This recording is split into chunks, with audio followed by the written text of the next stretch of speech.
नमस्कार दोस्तों, चलिए शुरुआत करते हैं फिजिक्स लेक्चरर एग्ज़ाम की। देखिए, जो उत्तराखंड लेक्चरर का एग्ज़ाम है उसके लिए हम लोग ठीक है आज से स्टार्टिंग करते हैं। तो देखिए, इसमें फिजिक्स में मैं जो भी वीडियोस अपलोड करूँगा या फिर जो भी लेक्चर मैं आप लोगों को बताऊँगा वो एकदम स्टार्टिंग से होंगे। ये हम लोगों का सिलेबस है, ठीक है, कि एग्ज़ाम में कहाँ से क्या चीज़ पूछी जाएगी। तो देखिए, इसमें जो है काइनेमेटिक्स हो गया, लॉज ऑफ मोशन हो गया, इलेक्ट्रोस्टैटिक, इलेक्ट्रिक कंडक्शन, ये सारी चीज़ें हैं। तो इसके अकॉर्डिंग हम लोग ने चलना है। तो देखिए, स्टार्टिंग जो होगी वो सबसे जो पहला टॉपिक है यहाँ से स्टार्ट करूँगा। ठीक, देखिए मैं एकदम स्टार्टिंग से स्टार्ट करूँगा और उसको फाइनल तक पहुँचाऊँगा। और जितने भी एमसीक्यूज़ वगैरह बन सकते हैं, जितना भी मुझसे पॉसिबल होगा, मैं हर दिन क्या करूँगा, वीडियोज़ अपलोड करते रहूँगा। ठीक है, तो देखिए, जो फर्स्ट का टॉपिक है हम लोग का वो है फ्रेम ऑफ रेफरेंस। तो हम लोग यहीं से स्टार्ट करेंगे, फ्रेम ऑफ रेफरेंस से।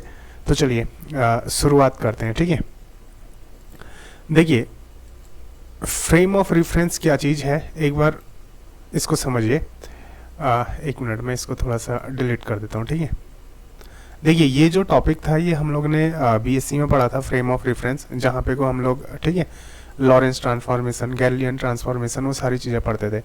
तो बहरहाल यहाँ पे कोई इतना ज़्यादा डीप में जाएगा नहीं, क्योंकि जो आपका एग्ज़ाम है उसमें फ्रेम ऑफ रेफरेंस से रिलेटेड जो भी चीज़ आएगी, ठीक है, वो नॉर्मल लेवल पे ही होगी। तो देखिए, फ्रेम ऑफ रेफरेंस होता क्या है, सबसे पहले समझिए फ्रेम ऑफ रेफरेंस को। ठीक, देखिए होता क्या है ना कि कोई भी इंसिडेंट है, ठीक है, कोई भी इंसिडेंस है, इसको मैं बोलूँगा कोई भी घटना। ठीक है, कोई भी घटना, कोई भी इंसिडेंस यानी कि कोई भी घटना। अब देखिए, किसी भी इंसिडेंस को घटने के लिए किसकी ज़रूरत होती है, एक बैकग्राउंड की ज़रूरत होती है। ठीक है, किसकी ज़रूरत होती है, एक बैकग्राउंड की।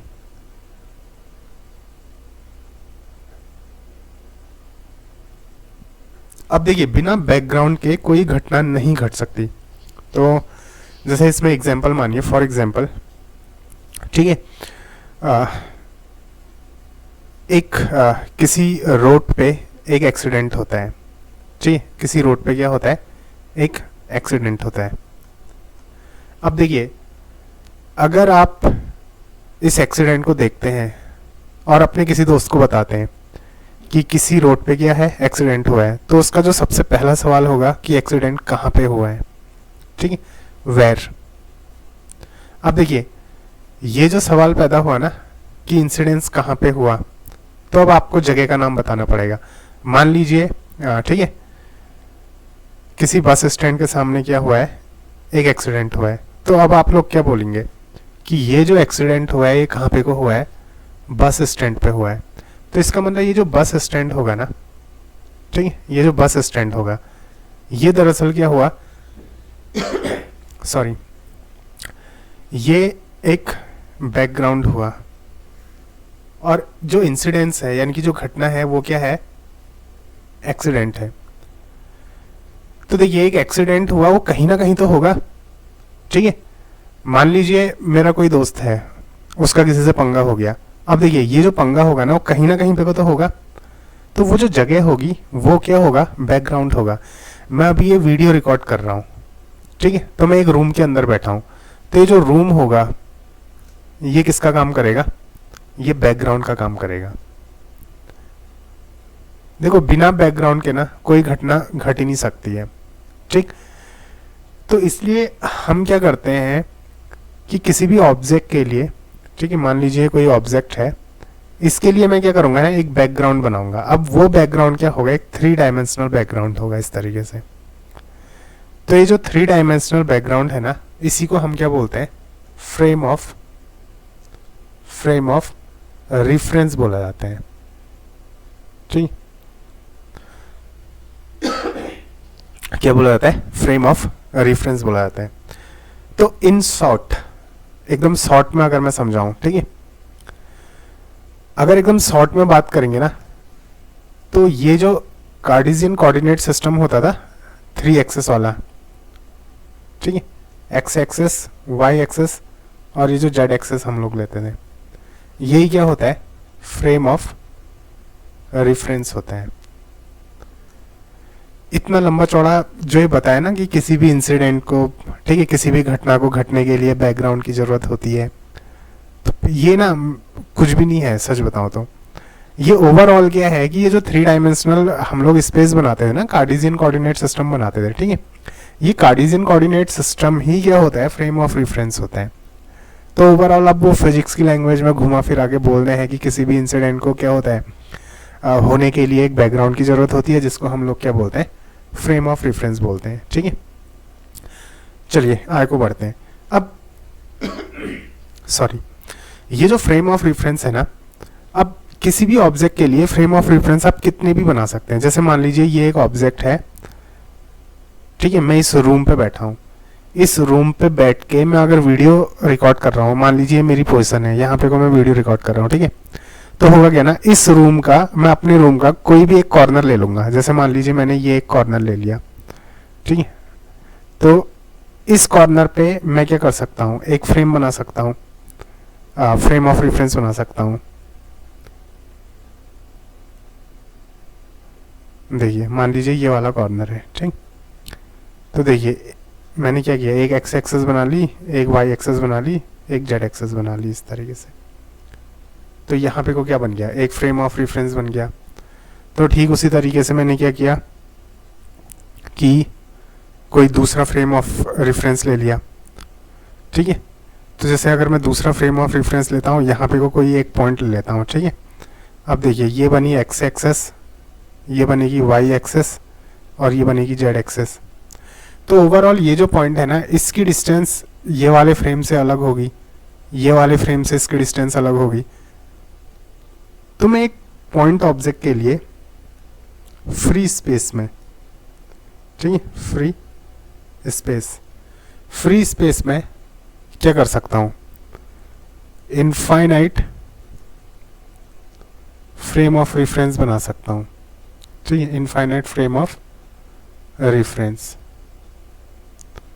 क्या किए जा सकते हैं, इनफाइनाइट फ्रेम ऑफ रेफरेंस तैयार किए जा सकते हैं, ठीक। सॉरी गले में थोड़ी सी दिक्कत है।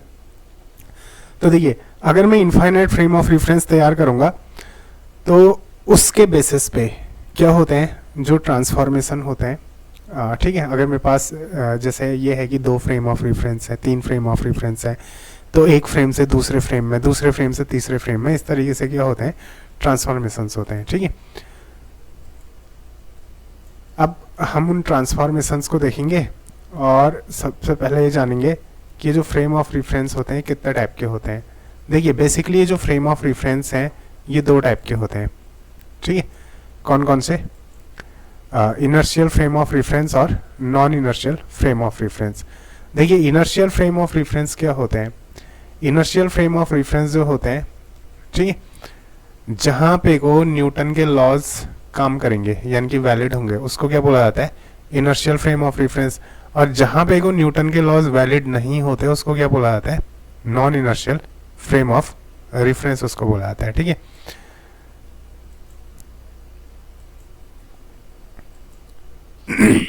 तो ये है आप लोगों का frame of reference, frame of reference, ठीक है। तो फ्रेम ऑफ रेफरेंस की छोटी सी डेफिनेशन होगी, background for an incidence to occur, ठीक है, background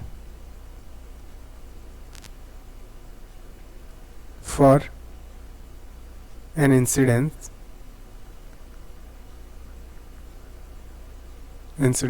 to occur.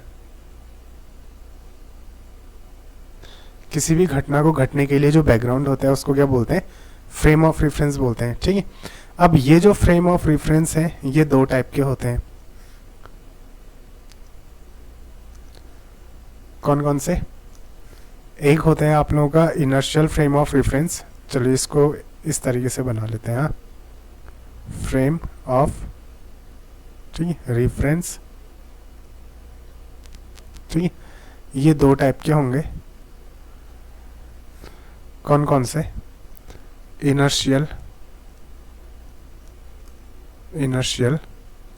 frame of reference, ठीक। और दूसरा नॉन इनर्शियल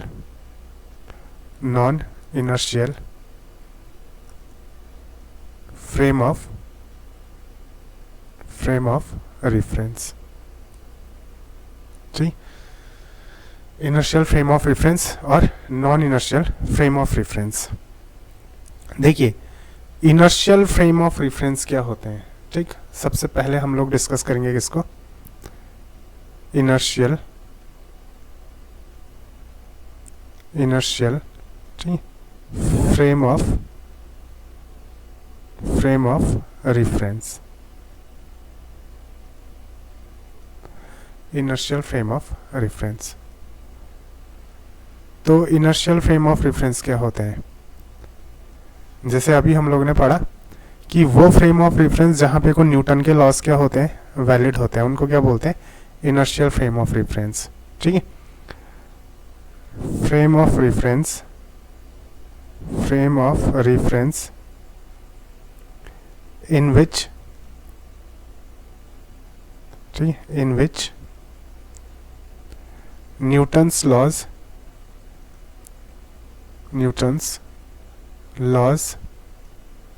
आर वैलिड, इसको क्या बोलते हैं, इनर्शियल फ्रेम ऑफ रेफरेंस। देखिए इसको एग्जांपल से समझिए कि कैसा frame of reference valid inertial होगा और कैसा नॉन इनर्शियल होगा, ठीक है। जैसे सपोज करिए ना, आप लोग एक कार में बैठे हैं, एक बस में, एक कार में, कुछ भी ले लीजिए, ठीक है। तो सपोज करिए कि ये एक कार है, ठीक है। यहाँ पे को आपकी पोजीशन है, यहाँ पे को आप बैठे हैं, और यहाँ पे को कार पे क्या है, एक पेंडुलम लटका है, ठीक हो गया। तो अब देखिए अब होगा क्या ना, ये जो पेंडुलम है इससे जो आपकी डिस्टेंस है, ठीक है, पेंडुलम और आपके बीच की जो डिस्टेंस होगी, ये वाली डिस्टेंस, ये है पेंडुलम और आपके बीच की डिस्टेंस, ठीक है।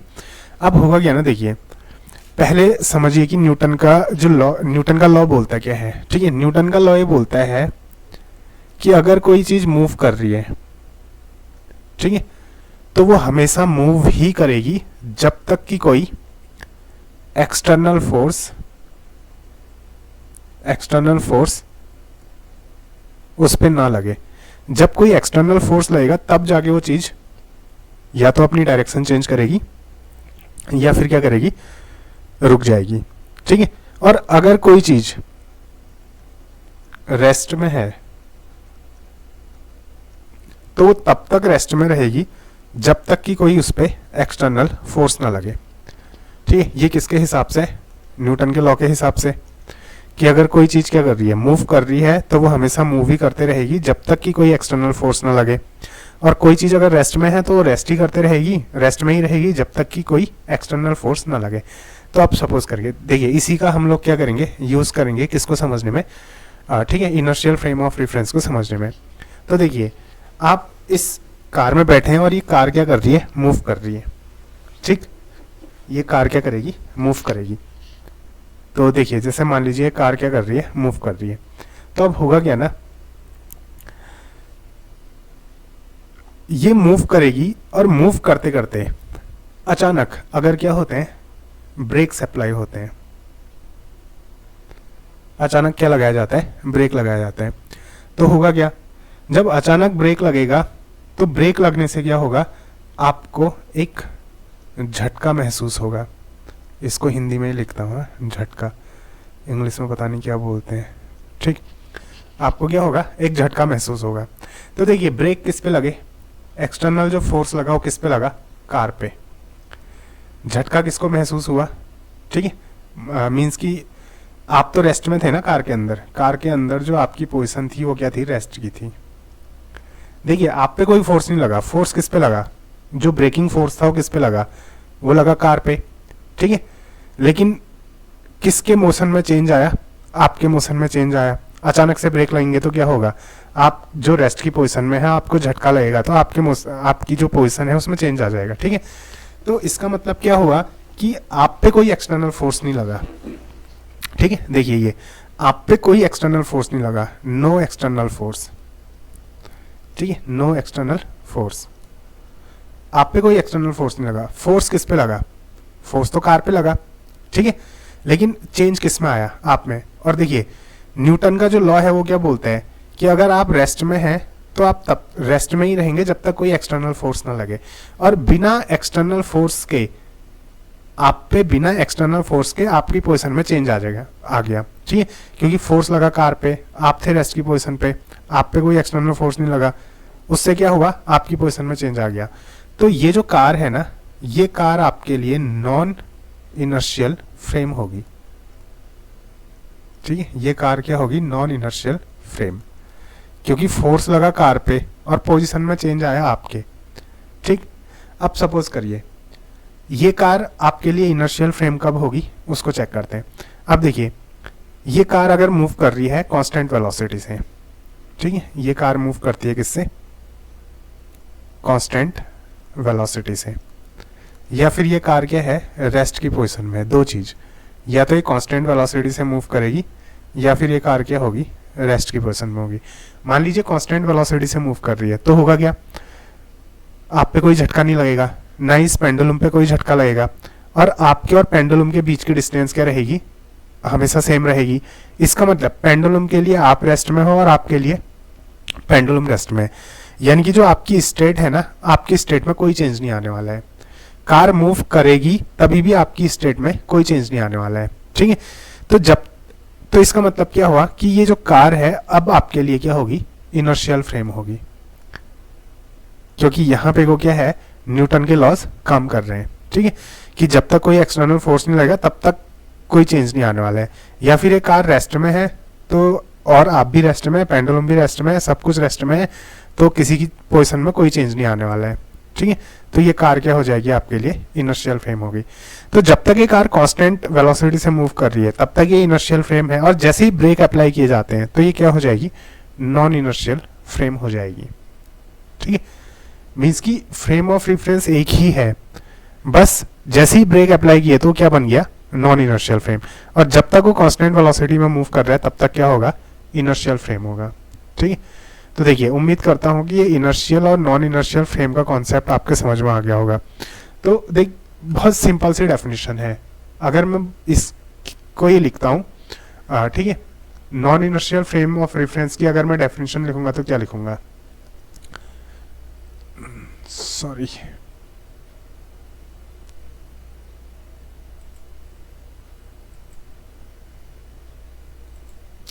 नॉन इनर्शियल फ्रेम की अगर मैं डेफिनेशन लिखूंगा तो क्या लिखूंगा, देखिए नॉन इनर्शियल फ्रेम जिसमें न्यूटन के लॉज वैलिड नहीं होते, ठीक है, Newton's laws are not valid, ठीक है, जहां पे कोई न्यूटन के लॉज वैलिड नहीं होते उसको क्या बोलते हैं, नॉन इनर्शियल फ्रेम बोलते हैं। तो देखिए फ्रेम ऑफ रेफरेंस क्या होता है, ठीक है, किसी भी इंसिडेंट को, किसी भी घटना को घटने के लिए जिस बैकग्राउंड की जरूरत होती है उसको क्या बोलते हैं, फ्रेम ऑफ रेफरेंस। और ये फ्रेम ऑफ रेफरेंस आप कहीं भी बना सकते हैं, एक रूम का कोई कॉर्नर ले लीजिए, उससे एक एक्स एक्सेस ले लीजिए, ठीक है, उससे एक वाई एक्सेस ले लीजिए, उससे क्या करिए एक जेड एक्सेस ले लीजिए, क्या हो गया, फ्रेम ऑफ रेफरेंस हो गया। कार के अंदर बैठे हैं, कहीं पे को ऑरिजिन ले लीजिए और 3 एक्सेस बना लीजिए, क्या हो जाएगा, फ्रेम ऑफ रेफरेंस हो जाएगा, ठीक है। तो उसके बाद देखिए, उसके बाद जो कॉन्सेप्ट आता है, ठीक है, ये तो था आप लोगों का किसका कॉन्सेप्ट, फ्रेम ऑफ रेफरेंस का। अब ये वाले चैप्टर में क्या है ना, जो उसका अगला जो टॉपिक है आप लोगों का, वो टॉपिक है, ठीक है, मोशन के बारे में। अब देखिए जो बहुत बेसिक सी चीजें हैं ना, जो ऑलमोस्ट सब लोग जानते हैं, ठीक है, मैं उसको यहाँ पे को डिस्कस नहीं करने वाला। अब देखिए जैसे वेलोसिटी है, आप लोगों को पता है कि वेलोसिटी क्या होती है, स्पीड क्या होती है, डिस्टेंस क्या होती है।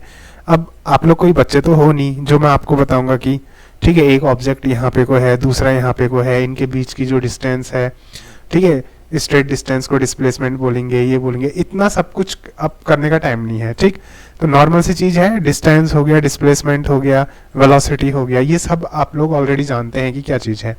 ठीक है, तो उसको यहाँ पे को बहुत ज्यादा डिस्कस करने की जरूरत नहीं है। देखिए मैं सिंपल से फॉर्मूला लिख देता हूँ, ठीक हो गया। ये क्या होता है, देखिए एक ऑब्जेक्ट यहाँ पे को है ए पॉइंट पे, ठीक है, ये ए पॉइंट से कहाँ जाता है, बी पॉइंट पे, बी पॉइंट से कहाँ जाता है, सी पॉइंट पे, सी पॉइंट से कहाँ जाता है, डी पॉइंट पे, डी पॉइंट से कहाँ जाता है, ई पॉइंट पे, और ई पॉइंट से कहाँ पे को आता है, एफ पॉइंट पे। मान लीजिए 5 मीटर की डिस्टेंस ट्रेवल की, 3 मीटर की डिस्टेंस ट्रेवल की, 2 मीटर की डिस्टेंस ट्रेवल की, यहाँ 1 मीटर की डिस्टेंस ट्रेवल की, फिर यहाँ पे को अगेन 3 मीटर की डिस्टेंस ट्रेवल की, तो टोटल डिस्टेंस कितनी हो जाएगी। ठीक है, टोटल डिस्टेंस ये कितनी हो गई, 5 + 3 8 9 10 11 12 13 14, ठीक है, 14 मीटर की टोटल डिस्टेंस हो गई।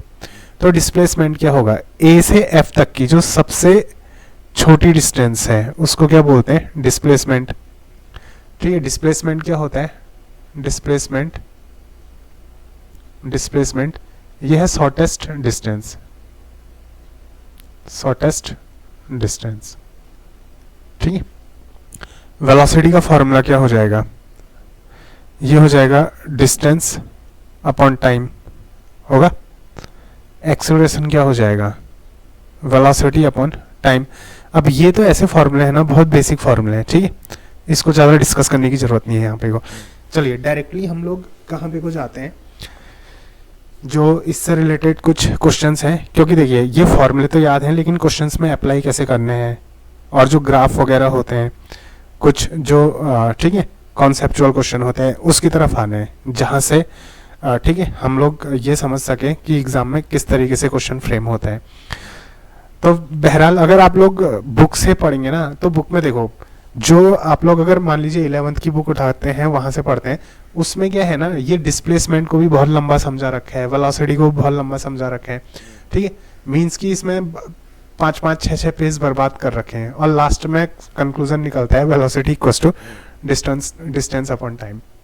ठीक है, acceleration equals to velocity upon time, last में कंक्लूजन यही निकलता है। और वो कई सारे ग्राफ दिखा रखे हैं कि एक ऑब्जेक्ट यहाँ से यहाँ ट्रेवल करेगा, यहाँ से यहाँ ट्रेवल करेगा।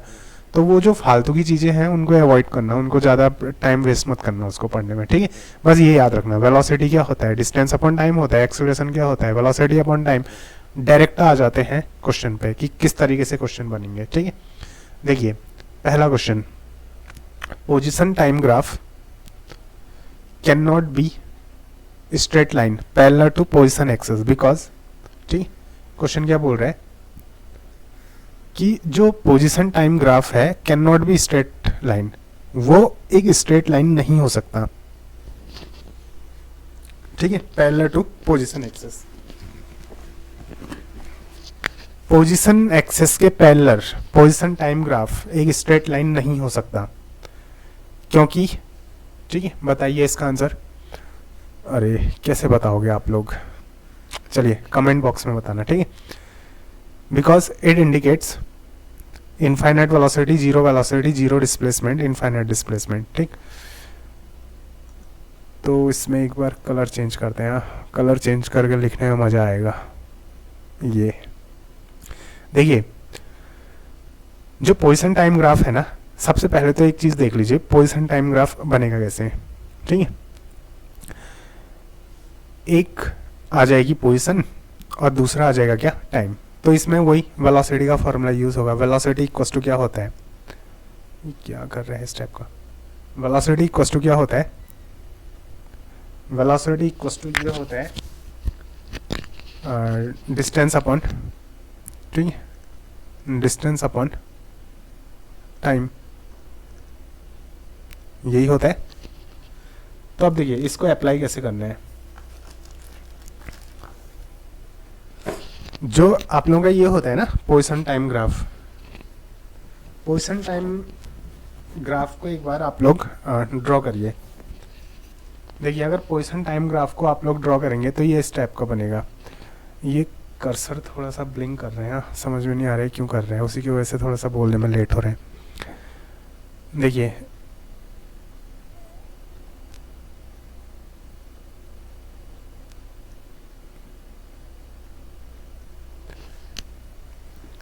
ये ग्राफ होगा किसके बीच में, पोजीशन और टाइम के बीच में। अब ये बोल रहे हैं ना, position time graph can not be straight line parallel to position.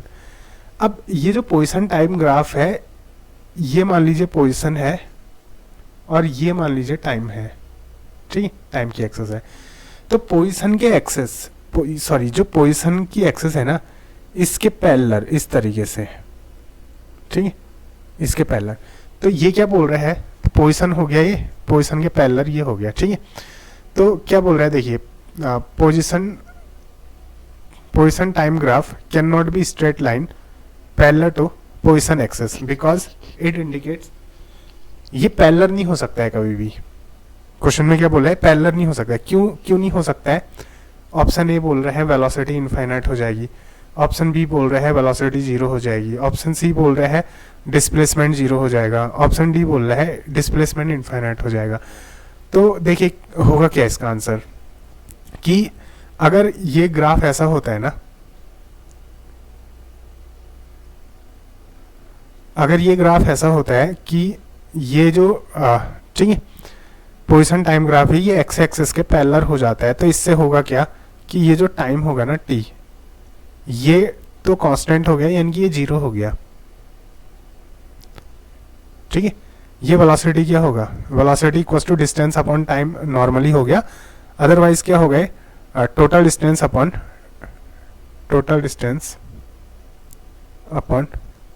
ठीक है, total distance upon time taken, time taken यानी कि ये होता है t2 माइनस t1 हो जाएगा, अगर t1 ओरिजिन पे ना हो तो, ठीक है, t2 माइनस t1। अब देखिए t कांस्टेंट हो गया ना, t अगर कांस्टेंट हो गया तो चेंज इन टाइम कितना हो जाएगा, जीरो। चेंज कितना हो जाएगा टाइम में आने वाला चेंज, जीरो, क्योंकि टाइम में कोई चेंज आएगा नहीं ना, ये अपनी एक्सेस से इधर उधर जाएगा क्या, नहीं जाएगा।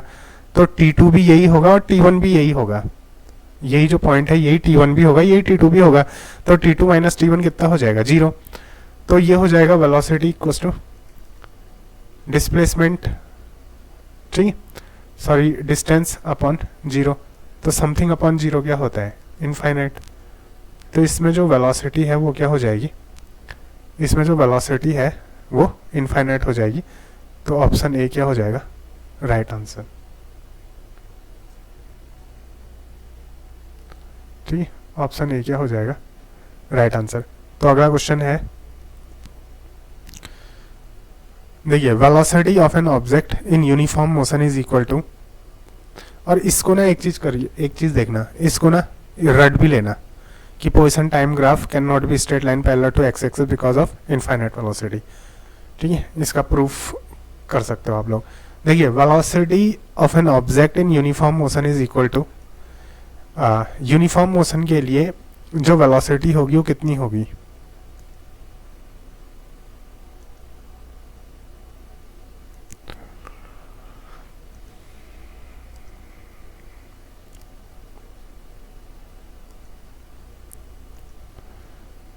सॉरी, देखिए velocity of an object in uniform motion is equal to, ठीक है, is equal to slope of position time graph, slope of velocity time graph, slope of distance time graph, none of this. तो क्या होगा इसका answer, देखिए इसमें क्या है ना, एक काम करिए, पोजीशन ऑफ टाइम ग्राफ में एक स्लोप ड्रॉ करते हैं, ठीक है, इसको ऐसे समझिएगा।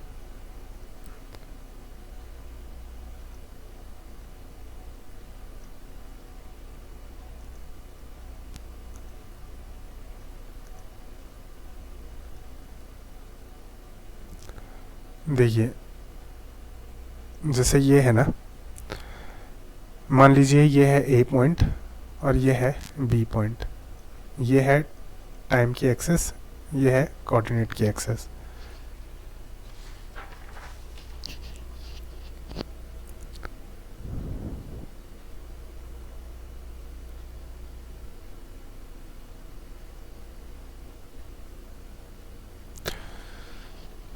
तो इसमें वही अगेन वेलोसिटी इक्वल टू कितना हो जाएगा, x2 minus x1 upon t2 minus t1। ठीक है, देखिए मैं x2 minus x1 t2 minus t1 क्यों लिख रहा हूँ उसको अभी समझिएगा। एक मिनट, थोड़ा सा ये कर्सर ब्लिंक कर रहा है, उसकी वजह से मेरे को समझ में नहीं आ रहा है कि मैं लिख कहाँ पे को रहा हूँ। Velocity equals to x2 minus x1 upon t2 minus t1। ठीक है, ये जो बीच बीच में मैं बोलना बंद कर दे रहा हूँ ना, ये दरअसल क्यों हो रहा है कि मेरे को रिकॉर्डिंग करते टाइम थोड़ा सा ठीक है कर्सर की दिक्कत हो रही है, तो उस वजह से उसी को देखने में रह जा रहा हूँ, जो खैर छोड़िए। देखिए ये एक ग्राफ है, ठीक है, टाइम और पोजीशन का एक ग्राफ है। ठीक, मान लीजिए एक ऑब्जेक्ट ठीक है टाइम के साथ क्या करता है, अपनी पोजीशन में चेंज करता है और ए से बी में पहुंचता है। तो अब देखिए होगा क्या, ये ऊपर को जो एक्सेस है ना, ये पोजीशन की एक्सेस है। ठीक हो गया, तो अगर मैं यहाँ पे को कुछ पॉइंट कंसिडर करता हूँ, जैसे मान लीजिए ये t1 टाइम पे, यहाँ पे को है t1 टाइम। ठीक है, t1 टाइम पे इसकी जो पोजीशन है मान लीजिए वो क्या है, यहाँ पे को c पॉइंट पे है, और कुछ देर बाद यानी कि t2 टाइम पे ये कहाँ पे को पहुँच जाता है, इस पॉइंट पे पहुँच जाता है, कहाँ पे को d पॉइंट पे पहुँच जाता है। ठीक है, तो अब होगा क्या, देखिए अगर मैं इसको ज्वाइन करता हूँ C पॉइंट से, इसको ज्वाइन करता हूँ तो ये बनेगा E पॉइंट। ठीक है, और यहाँ पे को मैं बना देता हूँ अल्फा। ठीक है, और इसको ये वाली लाइन जो ज्वाइन करेगी इसको मान लेता हूँ x1, और D पॉइंट को ज्वाइन करने वाली जो लाइन है इसको मान लेता हूँ क्या, x2। तो ये क्या हो जाएगा, ये हो जाएगा velocity equals to x2 minus x1। तो देखिए x2 वैसे x1 को अगर मैं माइनस करूँगा तो ये वाली डिस्टेंस बचेगी d से लेके e तक की वाली डिस्टेंस, ये आ जाएगा डी अपॉन, देखिए t2 माइनस t1 करूँगा तो क्या आ जाएगा, ये t2 होगी यहाँ से लेके यहाँ तक की डिस्टेंस, और t1 होगी यहाँ से लेके यहाँ तक की डिस्टेंस। अब इस पूरी डिस्टेंस में से मैं इतनी डिस्टेंस माइनस करूंगा तो ये वाली डिस्टेंस निकल जाएगी, नहीं निकलेगी, और ये डिस्टेंस कितनी होगी, सी ई के बराबर, सी ई के बराबर। तो डी ई अपॉन सी ई, तो डी ई क्या है, परपेंडिकुलर, परपेंडिकुलर। ठीक, और सी ई, सी से लेके ई तक की डिस्टेंस क्या है, ये है बेस। परपेंडिकुलर अपॉन बेस क्या होता है, ये होता है टेन थीटा, तो यानी कि 10 अल्फा आ जाएगा। ठीक है, 10 अल्फा, और ये 10 अल्फा क्या होता है, स्लोप होता है। स्लोप का मतलब हुई ढलान, स्लोप का मतलब क्या होता है, ढलान। देखिए ये जो लाइन है ना, ये इसकी ढलान कितनी है, ये हो गया इसकी ढलान जो है ना, ये एक लाइन है तो इसकी ढलान कितनी है, 0। ये वाली जो लाइन है थोड़ा सा अगर उठ जाएगी, मान लीजिए 5 डिग्री में, तो मैं बोलूँगा इसकी ढलान कितनी है, 5 डिग्री।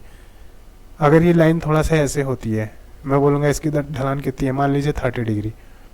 ठीक है, ये हो गई मान लीजिए 45 डिग्री पे की ढलान है, तो ऐसे ये क्या हो जाएगा, इसकी ढलान कितनी है, 90 डिग्री। 90 डिग्री से ज़्यादा ढलान नहीं होती है। ठीक हो गया, तो ये क्या होता है, स्लोप होता है। तो अब देखिए, अब क्वेश्चन जो था, क्वेश्चन क्या बोल रहा था आपसे, velocity of an object in uniform motion is equal to, option A slope of position time graph, option B slope of velocity time graph. ये क्या है, पोजीशन है। ठीक, ये क्या है, पोजीशन है, और ये क्या है, टाइम। तो पोजीशन और टाइम ग्राफ का जो स्लोप होता है वो क्या होता है, वेलोसिटी होता है, नहीं होता है। तो ऑप्शन ए इज क्या हो जाएगा, राइट आंसर हो जाएगा। ठीक है, slope of position time graph, ये जो स्लोप है पोजीशन टाइम ग्राफ का, ये क्या होगा। ठीक, इसी को हम क्या बोलते हैं, वेलोसिटी बोलते हैं। ठीक, और इसको याद भी रखना, स्लोप जो होता है पोजीशन टाइम ग्राफ का, उसी को क्या बोलते हैं, वेलोसिटी बोलते हैं। अगर पोजीशन टाइम ग्राफ दे रखा है तो सीधे सीधे क्या कर लो, स्लोप निकाल लो, वेलोसिटी निकल जाएगी। कभी कभार क्या होता है ना, देखो क्वेश्चन में डायरेक्ट क्वेश्चन में पूछते हैं कि वेलोसिटी कितनी होगी, और आप लोगों को खाली ग्राफ दिया होता है। ठीक है, तो उससे क्या निकालना पड़ेगा, स्लोप निकाल लेना, वेलोसिटी निकल जाएगी।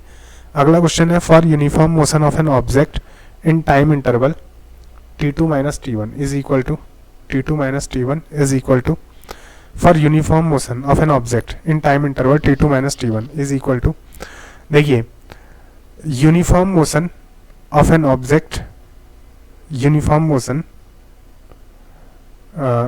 अच्छा एक मिनट रुकिए, क्वेश्चन थोड़ा सा गलत छपा है। फॉर यूनिफॉर्म मोशन, मोशन यहाँ पे को होगा displacement of an object, for uniform motion displacement of an object in time interval t2 minus t1 is equal to, ये होगा पूरा, ठीक है।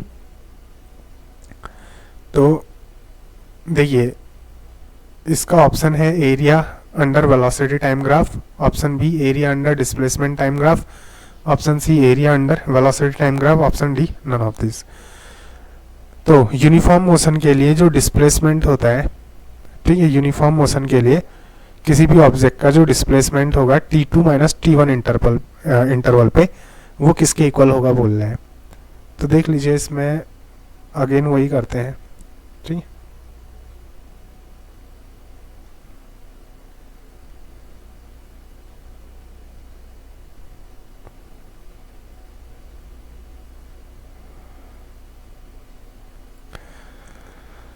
ये हो गई वेलोसिटी और ये क्या हो गया, टाइम हो गया, ठीक।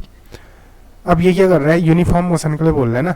तो यूनिफॉर्म मोशन में क्या होगा कि जो वेलोसिटी है उसमें टाइम के साथ कोई चेंज नहीं आएगा।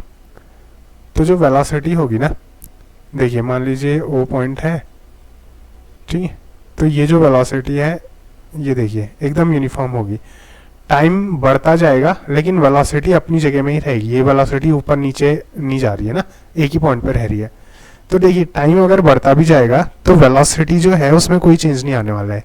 तो ये वेलोसिटी क्या रहने वाली है, टाइम की एक्सेस बढ़ती जाएगी, वेलोसिटी जो है ये ऊपर नीचे नहीं जाएगी ना, ये एक ही पॉइंट पर रहेगी, तो वेलोसिटी कांस्टेंट रहेगी, ठीक है। तो ऐसे जैसे मान लीजिए ए पॉइंट है यहाँ पे को, तो उसके लिए ये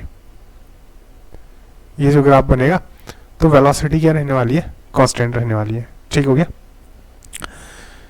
तो अब देखिए क्वेश्चन के हिसाब से बोल रहा है for uniform motion displacement of object in time interval t2 minus t1 बोल रहा है ना। तो मान टाइम इंटरवल ले लेते हैं, जैसे मान लीजिए t1 ले लेता हूँ मैं और ये टाइम इंटरवल t2 ले लेता हूँ। अब देखिए मैंने दो ग्राफ ड्रॉ कर रखे हैं और दोनों ग्राफ के लिए रिजल्ट तो सेम ही आने वाला है, ठीक है।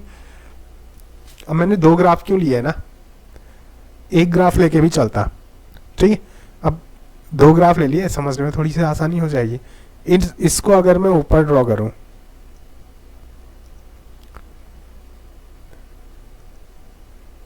इसको अगर मैं ऐसे ऊपर ड्रॉ करता हूं, ये ठीक है, एक पॉइंट ये, एक पॉइंट ये, t2 वाले को भी अगर मैं ऊपर को ड्रॉ करूंगा तो एक पॉइंट ये, एक पॉइंट ये, ठीक है। तो इन पॉइंट्स को नाम देता हूं C D, इस पॉइंट को नाम देता हूँ C1, इस पॉइंट को नाम देता हूँ D1, ठीक है। तो अब होगा क्या कि जो डिस्प्लेसमेंट होगा, देखिए वेलोसिटी इक्वल्स टू क्या होता है, डिस्प्लेसमेंट अपॉन टाइम। देखो डिस्प्लेसमेंट अपॉन टाइम बोलो या फिर डिस्टेंस अपॉन टाइम बोलो, है वो एक ही चीज़, ठीक है। तो डिस्प्लेसमेंट कितना हो जाएगा, ये हो जाएगा वेलोसिटी इंटू टाइम इंटरवल। अब देखिए टाइम इंटरवल हो गए, ठीक है, टाइम इंटरवल कितना है t2 माइनस t1, ठीक हो गया। ये है t2 माइनस t1, तो ये आ जाएगा वेलोसिटी इंटू, वेलोसिटी क्या हो जाएगा, देखो इसको तो मैं v रखता हूँ, ठीक है।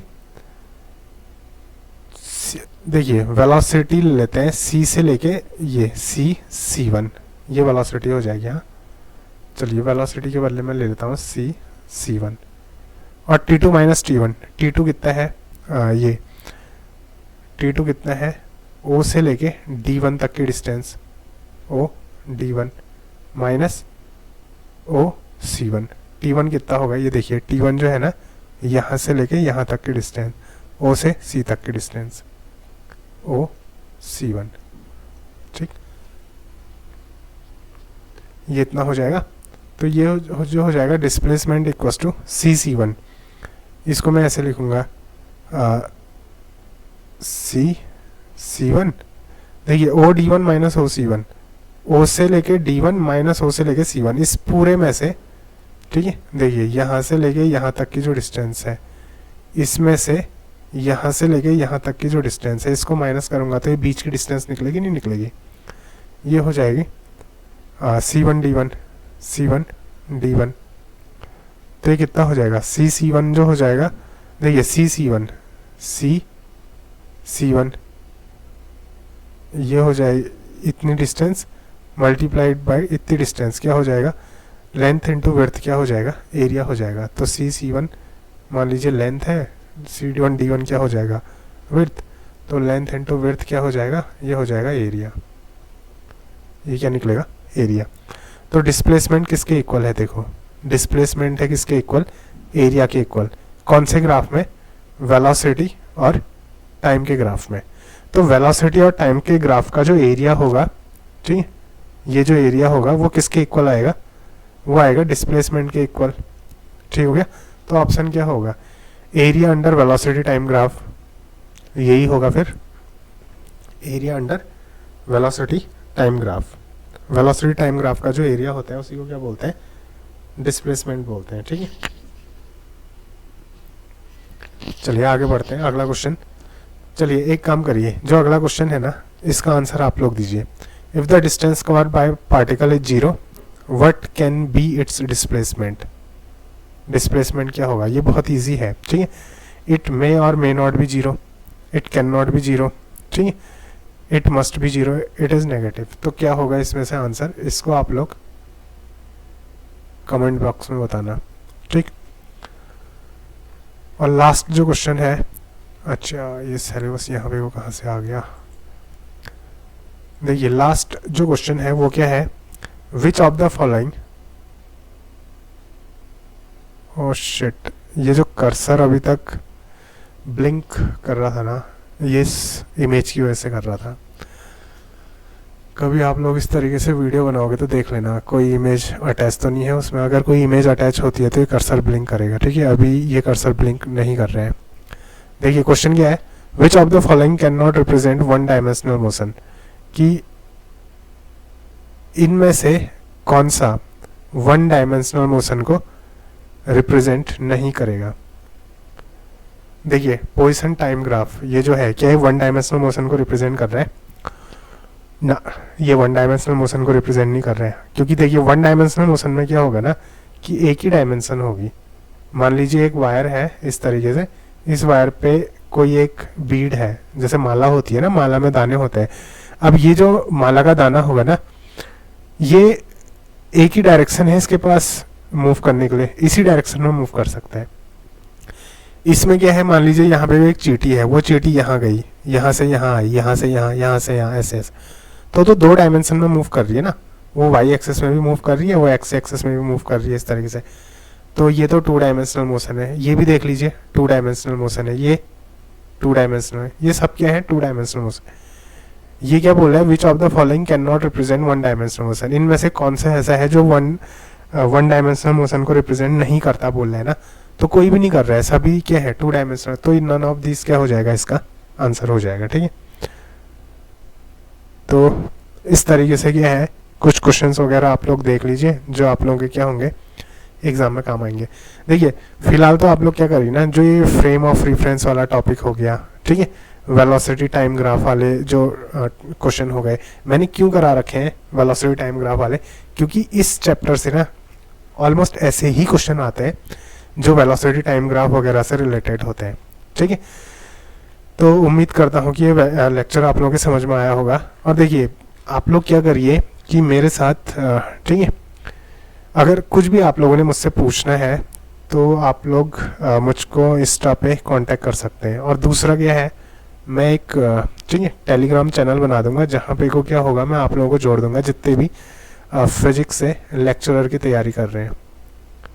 तो वहाँ पे को आप लोग मुझसे क्वेश्चंस वगैरह पूछ सकते हैं। तो चलिए मिलते हैं अगले वीडियो में, तब तक के लिए धन्यवाद, नमस्कार।